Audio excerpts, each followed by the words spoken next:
높이는 방안을 발표할 계획입니다. 하지만 투자 수익률이 기금의 수명을 연장할 수는 있어도 기금 소진을 막을 수 있는 건 아니어서 보험료 인상이나 수급 시기 조정 등 구조 개혁은 불가피한 상황입니다. MBC 뉴스 박소희입니다.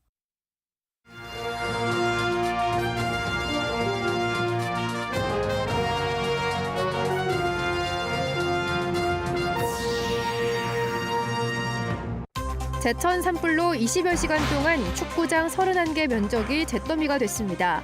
충북에서는 올해 처음으로 산불 대응 1단계가 발령되기도 했습니다. 봄축제가 일제히 시작됐습니다. 옥천 묘목축제가 4년 만에 대면 행사로 열렸고 청주 무심천에서는 벚꽃과 어우러진 축제가 펼쳐졌습니다. 충북 교육공무직 비정규직 노조가 신학기 전국 총파업에 참여해 학교 200여 곳에서 대체급식이 이루어졌습니다. 시청자 여러분 안녕하십니까? 계속해서 충북 소식입니다. 제천에서 20여 시간 동안 이어진 산불로 축구장 31개 면적이 잿더미가 됐습니다. 충북에서는 올해 처음으로 산불 대응 1단계가 발령된 가운데 인근 주민 일부가 한때 대피하기도 했습니다. 보도에 이지현 기자입니다. 시뻘건 불길이 산속을 집어삼켰습니다. 연신 낙엽을 치우며 저지선을 구축하지만 쉽지 않습니다. 한낮에 제천 봉양 봉황산에서 난 불이 헬기 철수 뒤 밤새 다시 번진 겁니다. 내려가지 마! 낮부터 소방과 진화대 등 투입된 인력만 330명이 넘었고 헬기도 동시 최다 15대가 투입됐지만 주불 진화는 날이 밝고서야 마쳤습니다. 첫 신고가 접수된 뒤 20시간 만입니다. 엄청났죠? 화력이 그냥 산을 이렇게 타고 올라가는 거니까 굉장히 세다고 봐야죠. 이 불로 축구장 31개에 해당하는 22헥타르의 산림이 소실됐습니다. 충북에서 피해 면적 20헥타르가 넘는 산불은 지난 2021년 2월 74.9헥타르를 태운 영동 산불 이후 2년여 만입니다. 한때 화재 현장과 가까운 요양시설 입소자 등 20명이 행정복지센터로 대피하는 소동을 빚기도 했습니다. 이곳이 최초 발화 지점입니다. 도로변 급경사지라 차에서 버린 담배꽁초가 원인인 것으로 추정됩니다. 건조한 날씨에 바싹 마른 나뭇가지를 타고 불길이 번진 것으로 보이는데 급경사에 암석이 많고 거친 길이라 진입하기 어렵고 순간 풍속 초속 10m가 넘는 강한 바람까지 불어 진화에 어려움을 겪었습니다. 이 때문에 올 들어 충북에서는 처음으로 산불 대응 1단계가 발령되기도 했습니다. 쌓인 낙엽 속에 남은 불씨가 언제든 재발화할 우려가 커 산림당국은 현장에 진화대를 남겨 잔불 정리를 이어가고 있습니다. 산불이 붙은 다음에 남은 나무 토막 등이 아래로 굴러 떨어져서 추가적인 산불이 또 발생되는 그런 원인이 됩니다. 충북 전역에 내린 건조특보는 8일째 이어지고 있는 가운데 청주는 주의보가 경보로 격상됐습니다. MBC 뉴스 이지연입니다. 낮 기온이 20도를 웃도는 따뜻한 봄 날씨에 본격적으로 봄축제가 시작됐습니다. 옥천 묘목축제를 시작으로 벚꽃 명소인 청주 무심천에서도 4년 만에 축제가 열렸습니다. 김은초 기자가 다녀왔습니다. 옥천 묘목공원이 인파로 가득 찼습니다. 과일나무와 조경수 등 어린 나무 수백 종을 전시하고 판매하는 묘목축제 현장입니다. 묘목 경매가 벌어진 무대에서는 너도 나도 손을 들며 치열한 입찰 경쟁이 벌어집니다. 놀러 왔는데 더불어서 나무도 싸게 사고 또 나무 심어가지고 예쁘게 앵두 열릴 생각하니까 너무너무 행복합니다. 50%는 싸게 산 것 같아요. 자두와 매실 등 어린 나무 8종류를 무작위로 나눠준다는 소식에 대기 줄이 끝없이 늘어섰습니다. 한 모자는 30분 가까이 기다린 끝에 1등으로 공짜 묘목을 품에 안았습니다. 그래서 이게 주는 게 가서 내가 심어보니까 잘 자라더라고요. 다시 또 줄을 섰죠. 개인적으로는 체리 묘목이 탐납니다. 좋아하니까요. 한쪽 부스에서는 흙 만질 일 없던 중학생들이 옹기종기 모여 화분에 튤립을 심어봅니다. 이런 축제 와가지고 흙 만지고 체험도 하고 막 나눠드려서 그런 게 좋은 것 같습니다. 옥천은 매년 1000만 그루 이상 묘목을 생산하는 전국 유일의 묘목 산업특구. 4년 만에 열린 지역 대표 축제에 묘목 2만 그루를 무료로 나누는 등 각종 체험 프로그램과 콘서트, 먹거리들로 축제를 가득 채웠습니다. 대한민국을 대표하는 묘목의 고장이거든요. 여기 오시면은 뭐 좋은 나무, 뭐 품질 좋은 나무를 워낙 많이 볼 수 있으니까. 주변이 온통 연분홍빛으로 물든 청주 무심천에서는 오늘부터 벚꽃 축제가 열렸습니다. 벚꽃을 배경으로 비눗방울을 날리며 사진도 찍어봅니다. 꽃처럼 옷을 입은 4살 아이에게 벚꽃 축제는 올해가 처음. 사진보다는 솜사탕에 온 관심이 쏠렸습니다. 아이랑 같이 벚꽃 구경하러 나온 건 이제 처음인데 가족끼리 바람도 쐬고 맛있는 것도 먹고 하니까 기분이 너무 좋습니다. 꽃 보니까 어때? 좋아요. 좋아요. 북부권인 충주에서도 다음 달 7일부터 충주댐 일원에서 충주호 벚꽃 축제를 여는 등 지역마다 다양한 봄 축제로 상춘객들에게 손짓하고 있습니다. MBC 뉴스 김우초입니다.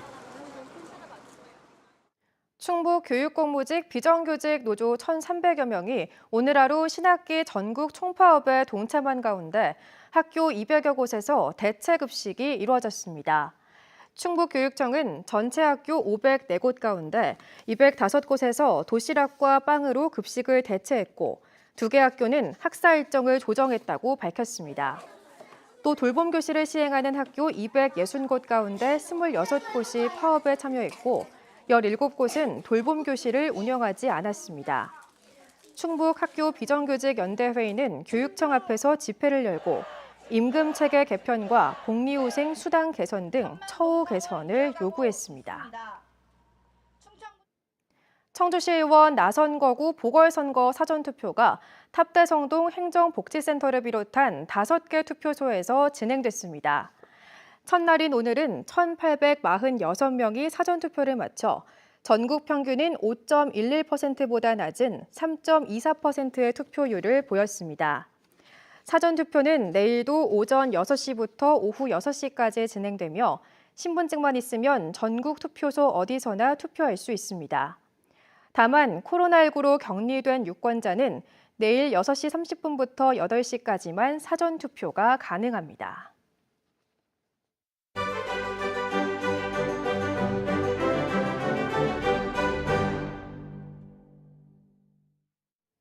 미술관 관람을 하다 보면 전시가 끝나고 난 뒤 작품들은 다 어디로 갈까 궁금하셨던 적 있으신가요? 작품들이야 다른 전시나 미술관 수장고 같은 곳에서 볼 수 있다 해도 다 끝난 전시를 다시 볼 수 있는 경우는 거의 없는데요.